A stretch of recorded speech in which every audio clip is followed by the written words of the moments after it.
Hi guys, welcome to NerdDose and welcome to this very special interview of Advaith Anand, one of my students who appeared in CLAT 2021 and got into NLSIU Bangalore.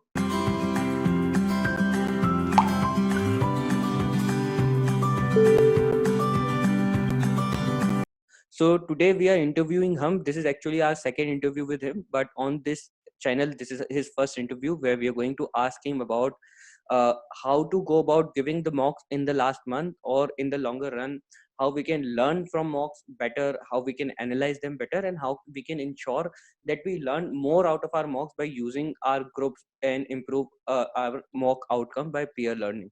So welcome Advaith. Thank you so much for joining me today on this NerdDose interview series. Yeah, the pleasure is mine, Divya. Thank you for having me here. Okay. Yes, Advaith.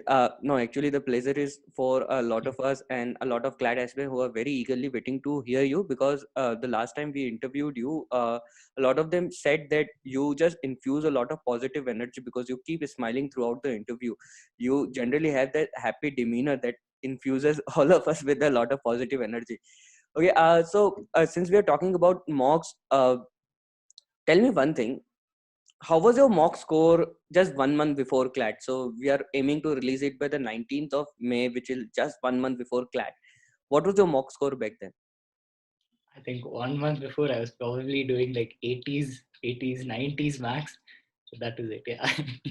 Honestly, like it was in that last month that I really shot up a lot, where it went like closer to like 100, I think. But back then it And was like just. ultimately, what was your CLAT score? I don't remember offhand, but I think it was 100 and something. I don't remember It was exactly how much. above 100.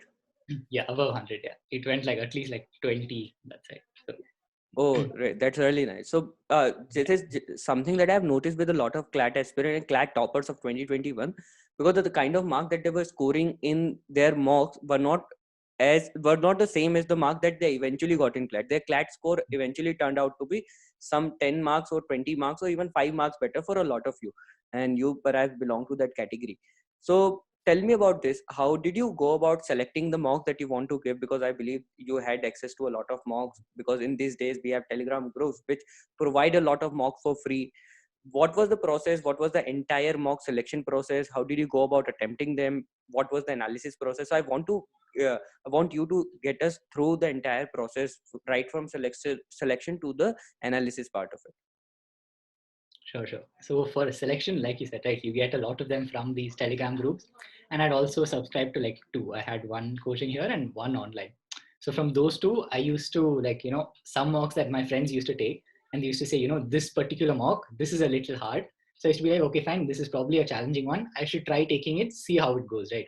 So if there's one challenging mock, I would take that. And again, you talked about peer learning, right? So when my friends take a mock, they would tell me that, okay, I attempted this mock today, it was a little hard, and this section was particularly hard. So I'll be like, oh, okay, what happened? We talk about it a little bit, and they'll obviously send me the paper as well. So then I would take that paper, and I already know. So it didn't help in the long run because I was expecting a tough paper, and maybe that changed the way I attempted it. But that helped me choose which mocks would actually make sense, because some mocks are not very well prepared. Like some of them are just really like the GK is not very relevant. There are errors in the question. So it helps you to really have someone who's already taken a mock who can tell you how it is, so that you know that this mock is actually something that will help you in your preparation. Other than that, mainly you just if you want completely go to a new one, then you really can't do anything. But if you want a decent idea of what you're going to attempt, you can just quickly scroll through. Like when you're printing, I used to print it out because ours was offline. So when I printed out, I would see, okay, this is 40 pages. That means it's a big paper. So I have to read fast. And that's something that even when you just get the paper in your hand, you'll know, okay, this is a thick bunch. It might be something tough to read. So that sort of small things also helps you select a mock. Other than that, like once you select it, it's just in there. You sit for the 2 hours, whatever it is, just sit through it. Just because a mock is tough, don't give up halfway, right? There were times where I'm thinking, okay, I'm not getting anything in this section. I don't know anything in this mock. Should I just leave it? But no, just finish attempting it, even if it takes you just 1 hour. I remember this one mock, I think from Legal Edge. Like, is it okay to say all that? Yeah. So That's in that completely Legal Edge fine. mock, so in that Legal Edge mock, the questions were like really like just out of the box. Nothing that you can think about. The passages were very confusing. And I was like this close to giving up, but I'm just like, okay, I've sat through half an hour. I kept this 2 hours, the 2 to 4 time for the mock. just sit through it, just finish it, whatever happens, happens. So just make sure that, you go through the mock, because if something happens like this in CLAT, and if you develop this mindset that, when I face a challenging situation, I'm just going to give up, then if the CLAT exam is also like that, your mind will just shut down, right? So you don't want to be in a situation like that. So that's why, just try to go through the motion of it. Coming to like once you finish, so I think I mentioned this, I'm not sure if I mentioned this last time. So my analysis I used to do in 3 parts. So the first part was immediately after the exam, where I used to write down exactly what happened in the exam. So it can be silly things. It can be like, okay, I started like randomly thinking about something, some video that I saw yesterday, it popped into my head, and that was a distraction. And that happened while I was reading. So if something like that distracts me, or I used to write down things like my back is paining, my neck is paining, I have to do something about it. So any sort of minute thing, and obviously substantive stuff also about like how the paper was. I'd say, okay, English was very hard for me. And then once I analyze it later, I would come back to this and be like, looking at my marks, I think, was English actually hard, or did you just think it was hard? So let's say you thought it was hard, but then you ended up getting a good score. So maybe it's just in your head, right? You are actually good in it. So that way it really helps you out. Besides that, in that first part, I used to just write down how much I think I would get, how many I've attempted. And when you're writing the exam, you know that, okay, this one is for sure correct. 100% I know this is correct. This one, maybe I'm a little doubtful of. So I used to just go through the paper fast, be like, this is 100%, this I don't know, and get an approximate score that I could get. And then when I go to the second and third part of the analysis, I'd come back to this and check. So that was the first thing that I used to do. Just write down immediately after what happens, before you even get your score, your result, anything, you write down what happens to the mock. Then maybe you take a little break, relax for some time. Then once you're like fresh again, you start analyzing your mock properly. So in my analysis, I think most people should and would follow this. You don't go through only the things you made a mistake in. You go through everything, like every single question. I used to actually read the entire passage again and answer all the questions again, like I'm actually sitting for a mock. And it used to take more than 2 hours now, because I used to like read it slowly, and I used to make sure that my answers are correct. And if I make a mistake, I used to see, what is the logic behind it, and why have I made this mistake? What was I thinking? And that's something that happens only when you're fresh with the mock, and when you've written something down that, okay, this was a short question, but still I got it wrong. How did that happen? How was I so sure of my answer, but still it was wrong, right? So those kind of things you can get once you do this second part of the analysis. And this is the substantive part, where you go through each and every question, you understand what is wrong. If you made some mistake, especially for like GK or something that's like, very quick, that you should get fast. If I made a mistake, I used to take another book and just write it down over there. This is the answer to, like, maybe on some topic, this is the answer, and I made a mistake. And I thought it was something else, and this is the actual answer. So you can just like quick notes. You don't have to make like a very comprehensive anything. Small, quick, and it should be like very short and precise. So that was my second part of the analysis. Then that used to take maybe 3 hours, 4 hours, depending on how the mock was, how many mistakes I've made. It takes time, and that's completely fine. Then once you go to the third step, there you like review everything that you've done. You look at your first step, you compare it with your second step, and you see what's happening over there. Is it correlating? Is it actually making sense? And then once you do that, you'll get to know. And once you have your overall score, right, you have your section-wise scores, then you will have, if you can do topic-wise. I never had the time to do it, but I saw some like GK, just the papers that you get online, which used to have like topic-wise scores also. If you can, that's good. It helps you later on. But when you have 1 month left, I don't think you have that much time to go through every topic again. So you see your section-wise scores. And then you can say that, okay, this section, I thought I did well. And maybe you actually did well, maybe you didn't. So then you think, okay, why did I do well? Why did I not do well? You go through it. And then what I used to do is I used to write like maybe like 5 lines or 6 lines of just advice to myself from what I learned from that mock. So, maybe in that mock, I didn't do English very well. And the reason was I spent too much time reading the passage. So I used to say, okay, in this mock, I took this much time reading each passage. And because of that, I couldn't answer this question. Or when I reached the last passage, it was getting, I was very panicky. I was just reading it very fast. I missed such and such details. So because of that, start like, do something else in English. Make sure that you change your English part. And one more thing I used to do, I used to always write down the section times. So if I take 20 minutes for English, I would say 20 minutes. It takes like 1 second, just write it down quickly. I used to just write 020. That means 20 minutes it took for English. Then I used to write 035. That means 15 minutes per math. So you can calculate your score that way. And it really helps, even though it just takes 1 second. Initially, I used to think, okay, why am I just wasting this 1 second? Even if it's by 5 seconds, 10 seconds, why am I wasting it writing down? But it really helps, trust me. That's the only way you get to know how much time you spent on each section, where it is that you actually ended up, taking too much time or taking too little time, that cost you your marks. Right. So that was one thing that I used to do. And once in the end, when you have that, it's just like one book. And that third book is what you refer to before you write the next mock, because there you've written the suggestions. You're not saying that I've got it wrong. You're saying, okay, this was the mistake. And you also provide a solution to it. So you remember this stays in your head, right? Before the next mock, these were the mistakes I made in my previous mock. These are the things that I shouldn't repeat for this mock. So that was the thing that I did, this 3-step analysis. And then when you talk about how my friends help me in this analysis, right? So sometimes, a lot of these paid subscriptions, they can get a little costly. So what we used to do, although I don't think it's technically legal, we used to like pool together and then buy one.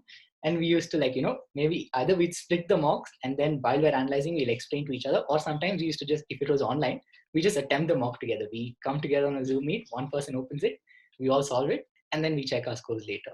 So that was one thing that, we could use our friends to sort of expand our, the reach that we have in terms of mocks, right? And then when you're analyzing also, so let's say you take a mock and your friends have also taken it. So mocks, the thing is, it's relative, right? Just because you scored 70 on one and 100 on the next, it doesn't mean that you've improved by 30, right? It all depends on how tough or easy the mock was. So that's where also your friends come in. So suppose I've scored a 72 and my friend scored like an 84 or 95 or something, then I know, okay, this mock I didn't do very well. He or she has like actually studied and he or she has done something that I've not been able to do. So I'll talk to them. I'll be like, okay, how was this section of yours? What did you do that I didn't do in this section? And when you have good friends, they actually help you out because you care for each other, right? Because right now you might be the 90, but 2 days later, I might be the one hitting 90. So that way, it just keeps changing. So that's how one more thing that your friends could really help you in. And when you are weak at some subjects, so I was not particularly good at math, I believe. And then one of my friends was really good at math. So she really helped me out in the math aspect. And I was very strong at logic and she wasn't good at logic. So I helped her out. While we were answering a question together, like we used to do questions together. So that time I used to explain the logic behind how I reached that. And she used to tell me like small tips that she used that probably helped her reach the answer much faster than me. So that way, when you're analyzing mocks, not just mocks, when you're analyzing anything, your friends can like provide those small tips that help both of you, right? Like they're also giving you something, you're also giving them something. So that was something that helped me, with my friends that I used to do while analyzing mocks. So yeah, I think that pretty much covers it. That was Yeah. a very detailed answer. That was a very detailed answer, bro. Also, there were a lot of things that I wanted to ask, but I seem to have forgotten a lot of those questions that came because it was a very long answer. But yes, first question that I really wanted to ask was, you said that you generally noted down the score that you're going to expect in the mock. So what was the general range? So every time, so I believe that for a lot of aspirants, the kind of score that expect and the kind of score they get is highly mismatched, that they expect that they are scoring a higher number of marks. So what was it in your case? What was the range by which it was incorrect? Was it on the higher end or on the lower end? Yeah, so generally I used to be very conservative. Right? I didn't think of myself as very smart or very strong or anything. So I used to give myself a little less. So what used to happen is I used to always, so like I said, those 100% sure questions, only those I would give myself one. The others has to be like, okay, some of them I would flat out not attempt, obviously.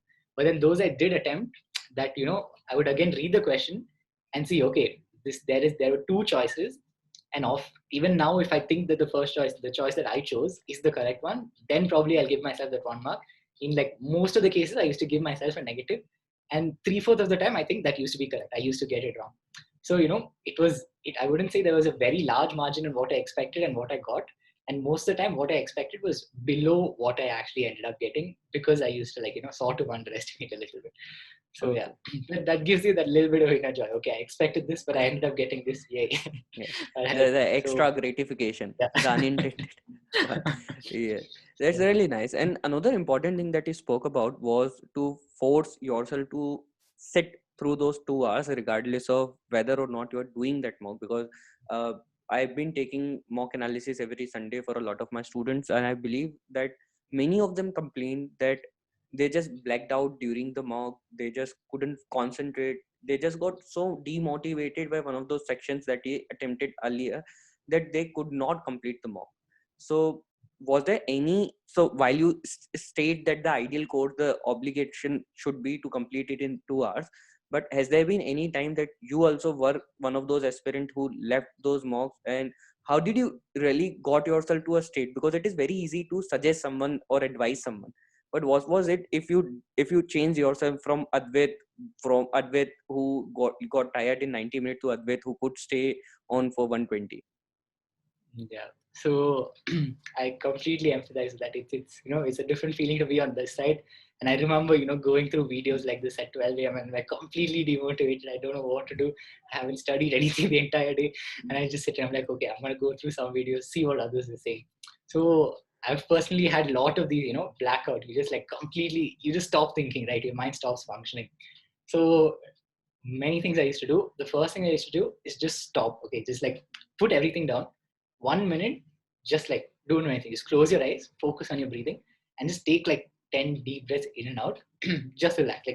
Don't even think about the mouth. Just forget everything that's happening around you. 1 minute, you stop. Right.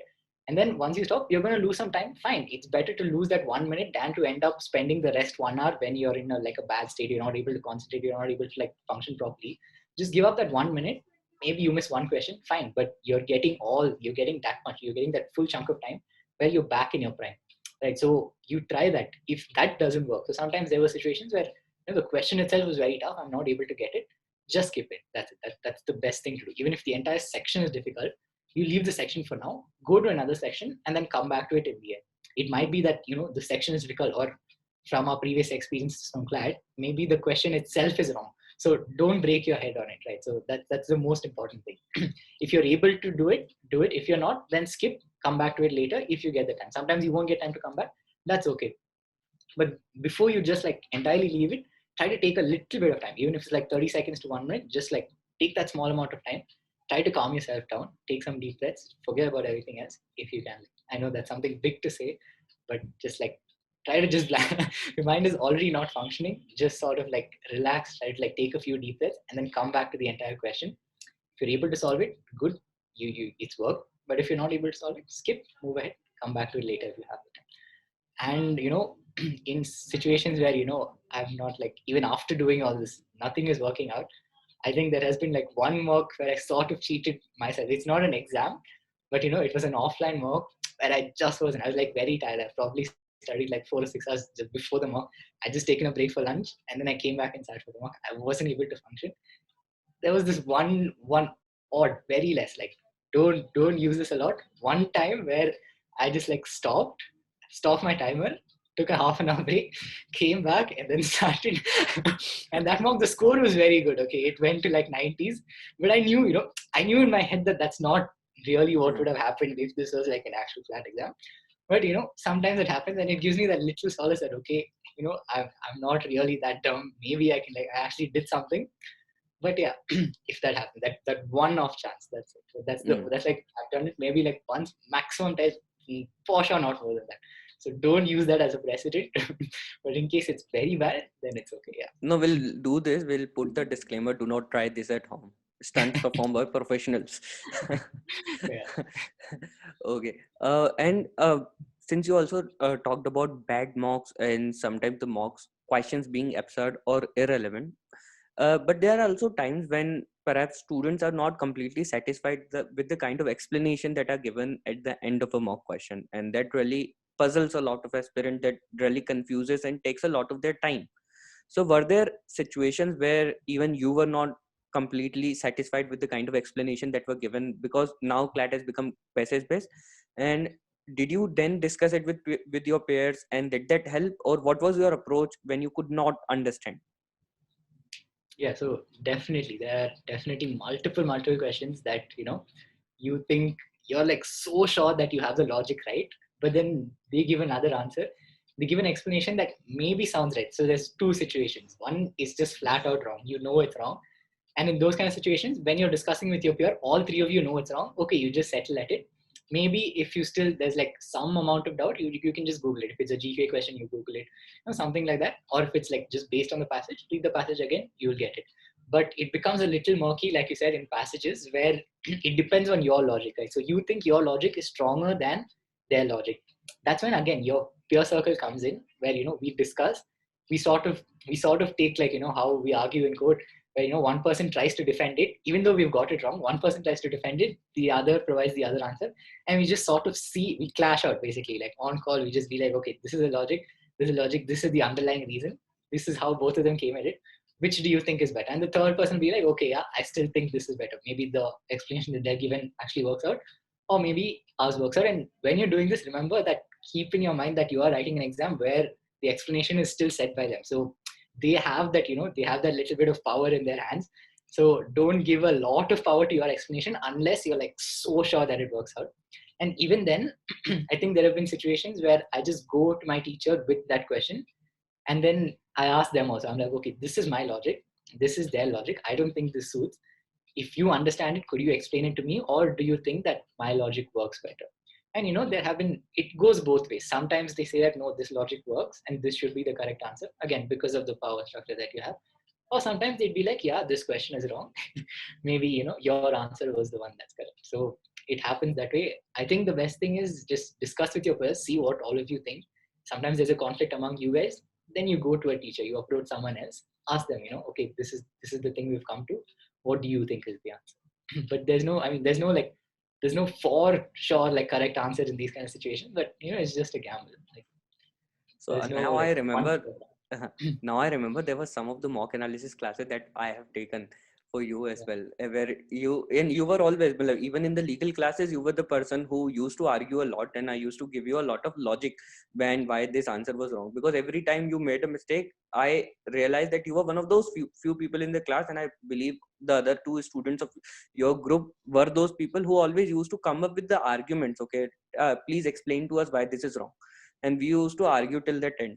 But now I'm seriously wondering whether it was because of the power structure that you finally agreed, or did my logic really help you?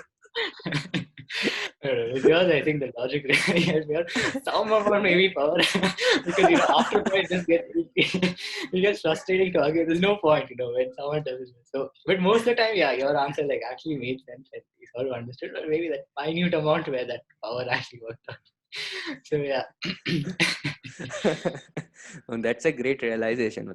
I'm not sure how to reduce it. It's structural. How do I take it away from this relationship? I tried doing that all of you should call me by my name. Who's always very chill, You used to, the first class I remember you came, you're like, not sir, Divya, just Divya, not sir. I tried to take that power out of that structure, but now that you tell me this, I should be all the more conscious about it. But yeah. Okay, but thanks a lot, Advaith. Thanks a lot for these insights. But now that we are on this power structure question, let me just ask you, how is the power structure at law school right now? I mean, that question would probably would expand this interview by another 50%. But yeah, I mean, overall, I think it's pretty fun. It gets very hectic. That is something that you have to just like, especially that project sub week, you see the library, like it's packed, there's no space to sit in the library. It gets that hectic. But there's also times when, it's really fun. We had like, we have TIEM coming up. We had the arbitration also. We had the negotiation competition also, but it was online, so it wasn't that hectic. But still, it was fun. And we have Uni Week coming up this week. It's like are you excited for it? Huh? Are you excited for the Uni Week? The best obviously. Time to be in law school. Yeah, I know. Uni Week is like something that I'm really looking forward to. We have like dance, we have music, we have like ethnic day, we have a lot of like fashion, like dress up and come, like different themes on each day. All of that is really fun. But then immediately the week after that, 30th or 1st, we have our exam starting. So, the pace just goes very fast. 1 week you're like full enjoying, and like I think I told you also, Project Sub was just last week. So then this week was like the one break week where you get after Project Sub, and then you have Uni Week, and then you have exam. So, it gets very hectic. And with the professors, I'm sure, like very, brilliant, one of the best. They're so nice. They really help you out whenever you want. The admin, again, I think, I'm not sure if you would have been a part of this. But then, but let's not go there because this is being recorded. Yeah, let's not go there. leave that for another day. let's leave that for the conversation that we can have after the recording is stopped. Okay. But this is analyze. This is analyze in all its glory. This is what everyone aspires for. So for all of you who are planning to go to that law school, the one that Advaith right now is studying in, this is what it comes with. While it does give you an opportunity to study with the very best, study by the very best, taught by the very best, it also comes with its own set of challenges.